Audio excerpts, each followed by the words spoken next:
Hello students, welcome to ophthalmology at home. और आज हम पढ़ेंगे, today we will be studying about the herpes viruses.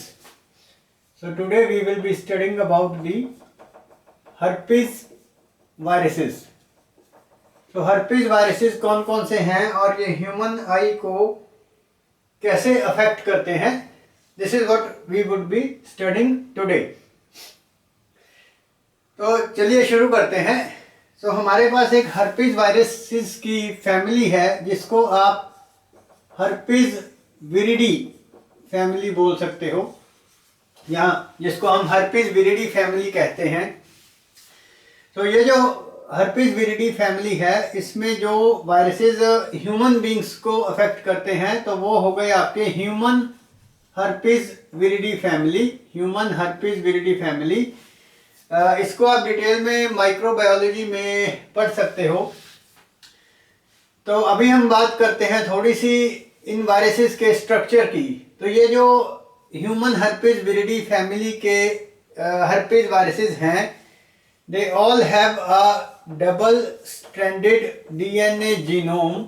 इनके पास double stranded DNA है which is surrounded by a capsid. तो इसका जो आउटर लेयर है डीएनए के बाहर, दैट इज अ आइकोसाहेड्रल कैप्सिड। तो ये वाली हेक्सागोनल या आइकोसाहेड्रल फॉर्म में कैप्सिड होता है, और उसके बाहर इन वायरसेस के पास एक डबल लेयर, बाहर की जो लेयर है वो है एक double layer outer envelope.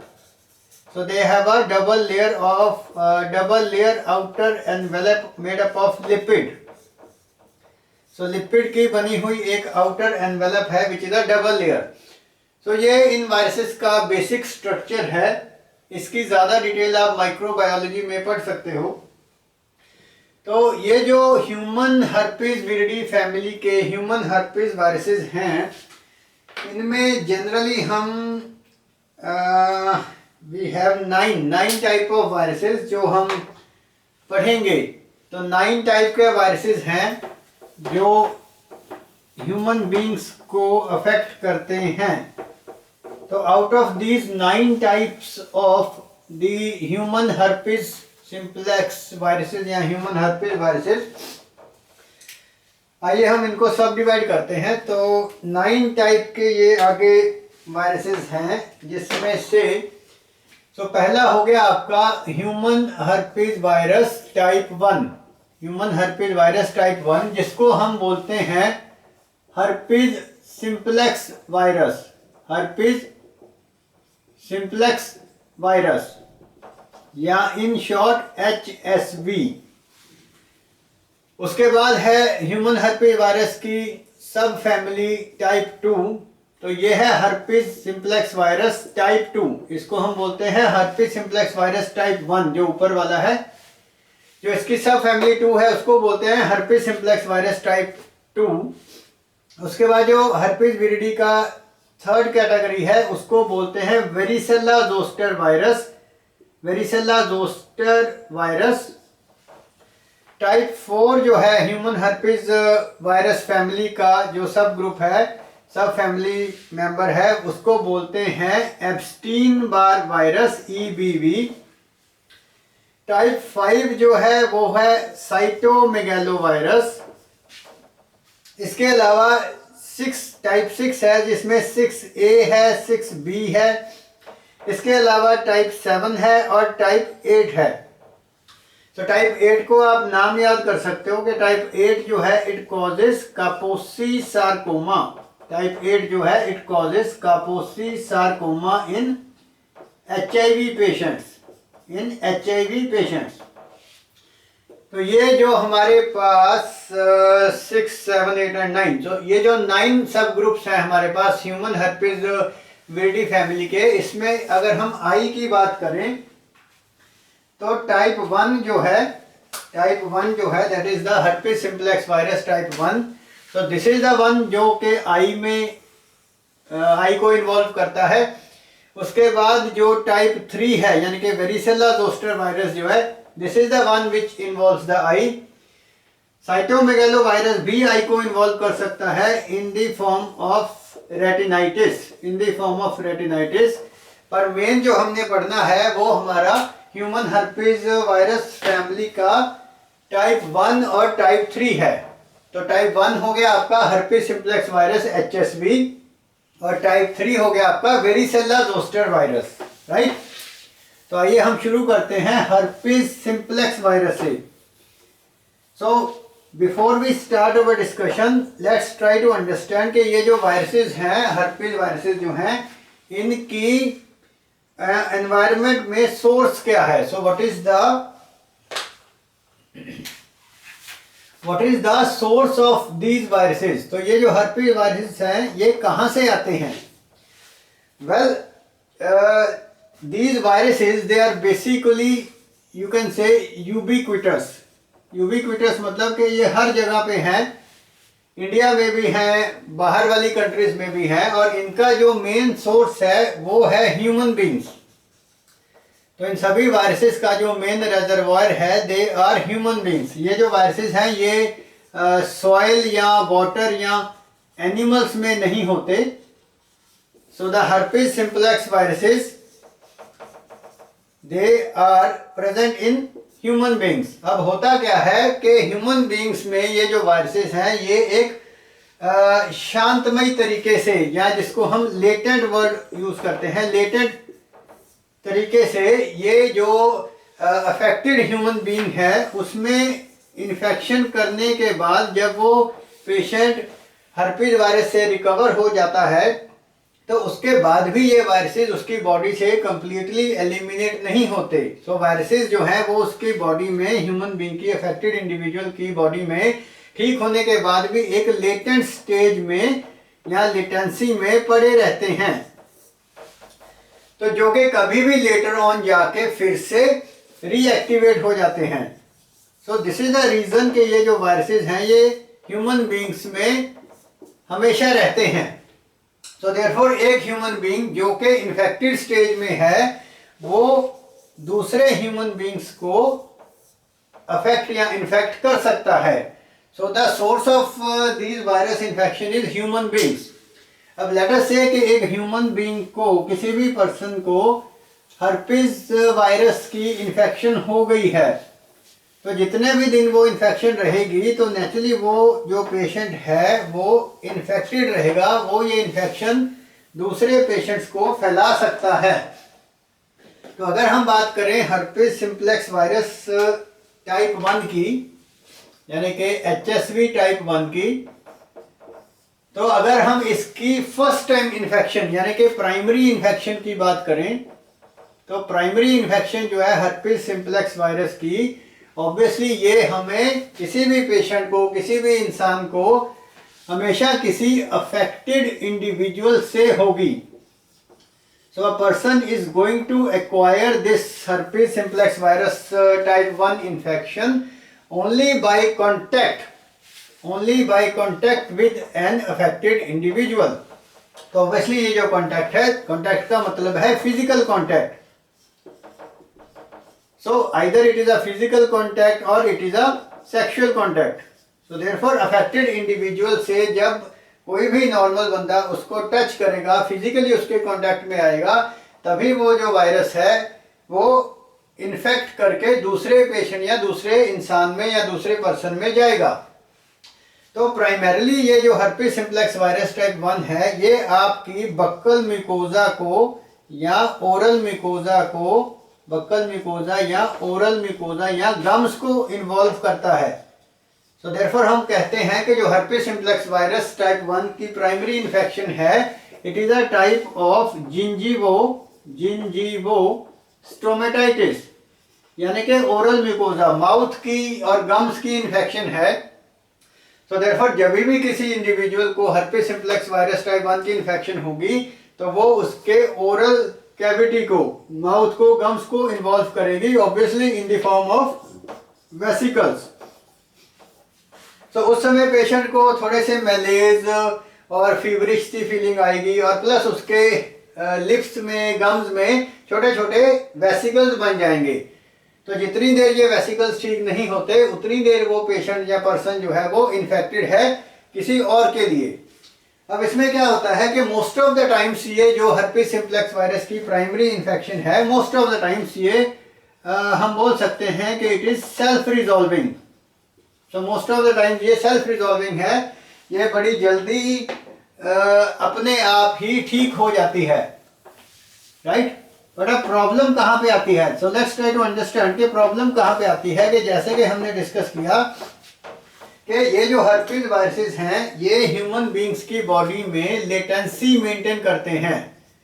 So therefore what happens is कि जब किसी पेशेंट को जिंजीवोस्टोमेटाइटिस हुआ पर वो उससे बड़ी जल्दी रिकवर हो गया, बट द प्रॉब्लम इज के वायरस उसके फेस से, उसके ओरल कैविटी से जो सराउंडिंग नर्व्स हैं, जिसको आप बोल सकते हो कि जो नर्व्स हैं, राइट, नर्व लेट्स से के पेरी फेशियल है ना, तो जो फेस की जो चेहरे की जो नर्व्स हैं, तो वायरस जो है वो इन पेरिफेरल नर्व से होता हुआ the virus is going to traverse these peripheral nerves and it will remain dormant या it will remain latent in the nerve root ganglia.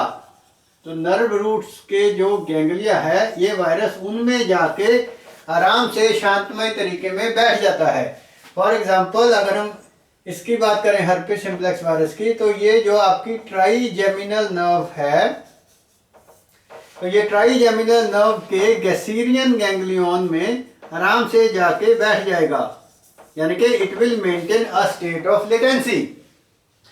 So this is where the whole story begins कि virus जो है एक बार तो oral cavity में हुआ, ठीक भी हो गया, पर द प्रॉब्लम इज कि उसने पेरिफेरल नर्व्स के थ्रू जाकर आपकी ट्राइजेमिनल नर्व के गैसीरियन गैंग्लियन में एक लेटेंट स्टेज मेंटेन कर ली। तब ये वायरस उस लेटेंट फेज में नर्व रूट गैंग्लिया में है। तो आगे फ्यूचर में चलकर, right, we can put it down, so in near future, कभी भी फ्यूचर में चलकर ये वायरस जो है इट कैन गेट रीएक्टिवेटेड। ये कभी भी आपका पीछा नहीं छोड़ेगा। हालांकि इतने ज़्यादा रीएक्टिवेशन नहीं होती, पर फिर भी वायरस जो है वो नर्व रूट गैंग्लिया में स्टे कर रहा है शांतमय तरीके से, पर फ्यूचर में कभी भी जाके it definitely has a chance कि वो रीएक्टिवेट हो सकता है।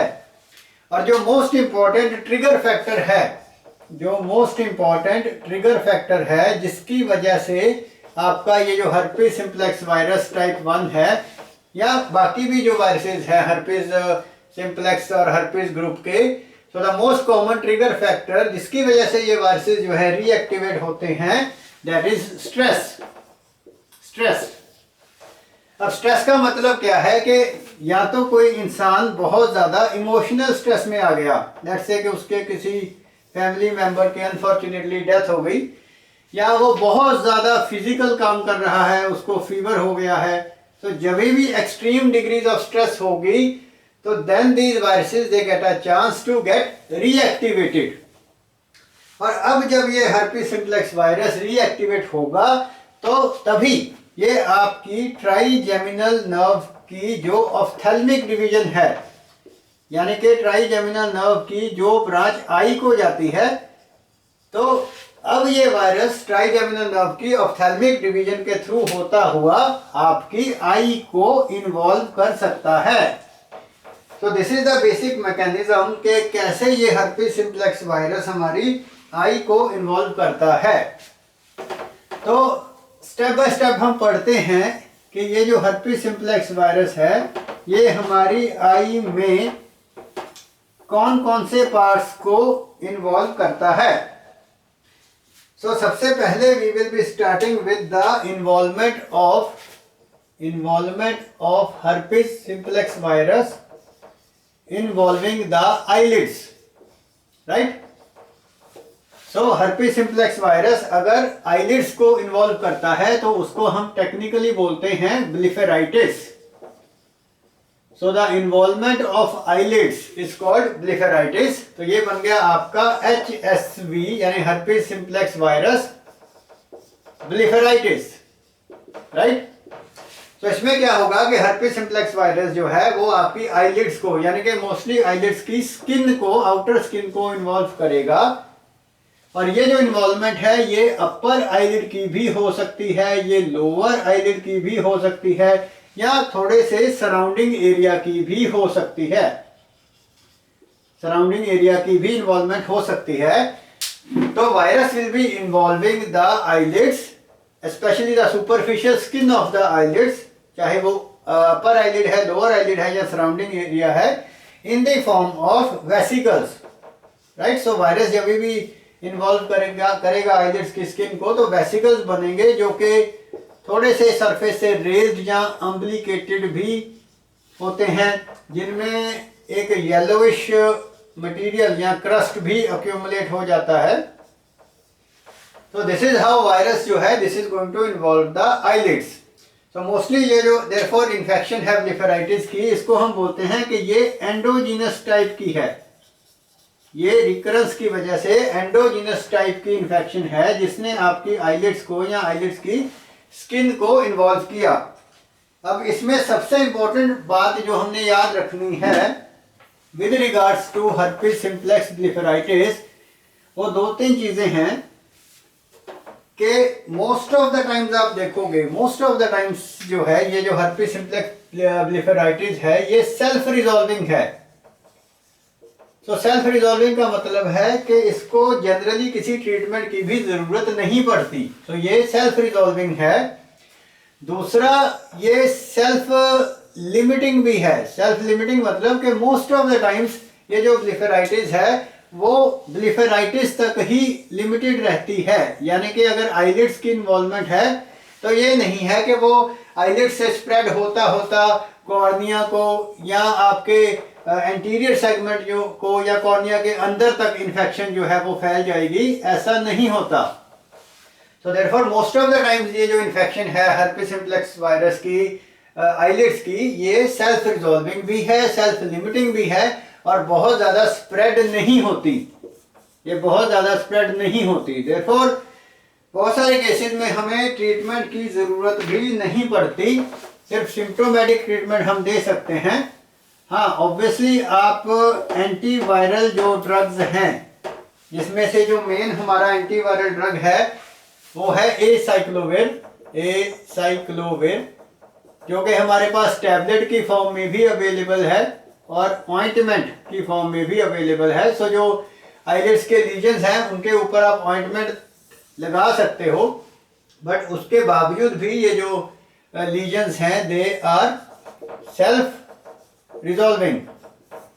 हाँ, एक कंडीशन है जिसमें क्या होता है कि अगर मान लीजिए पेशेंट को एक्जिमा है, पेशेंट को जनरलाइज्ड एक्जिमा है, तो ऐसे केसेस में अगर उस पेशेंट को हर्पिस सिम्प्लेक्स वायरस की स्किन इन्फेक्शन, लिड इन्फेक्शन या ब्लिफराइटिस होती है तो वो ब्लिफराइटिस बहुत ज़्यादा एक्सटेंसिव हो सकती है। So therefore an extensive type of herpes simplex virus blepharitis in eczema patients, उसको हम बोलते हैं eczema herpetiform, eczema herpetiformis, eczema herpetiform। तो ऐसे केसेस में क्योंकि ये जो इन्फेक्शन है बहुत ज़्यादा एक्सटेंसिव है, तो ऐसे केसेस में हमें ओरल एसाइक्लोविर की ज़रूरत पड़ेगी, ऐसे केसेस में हमें ओरल टैबलेट की ज़रूरत पड़ेगी। पर जैसे कि हमने डिस्कस किया कि मोस्ट ऑफ द टाइम्स ये जो ब्लिफराइटिस है हर्पिस सिम्प्लेक्स वायरस की, ये सेल्फ लिमिटिंग है और कभी भी ये अंदर की तरफ कॉर्निया आइरिस की तरफ स्प्रेड नहीं होती। So that's it.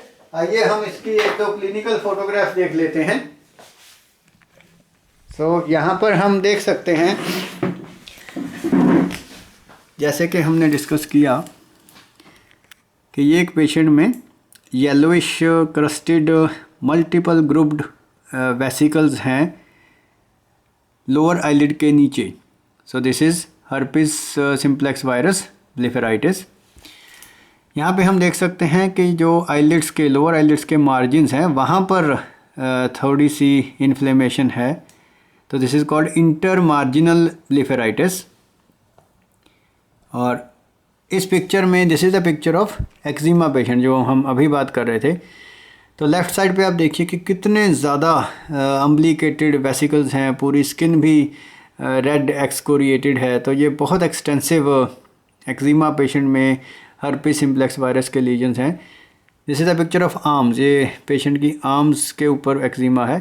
So this is called eczema herpetiformis. तो ऐसे केसेस में हमें ओरल टैबलेट एसाइक्लोविर की ज़रूरत पड़ेगी। So thank you. This was about herpes simplex virus blepharitis. आगे we will be discussing the other manifestations.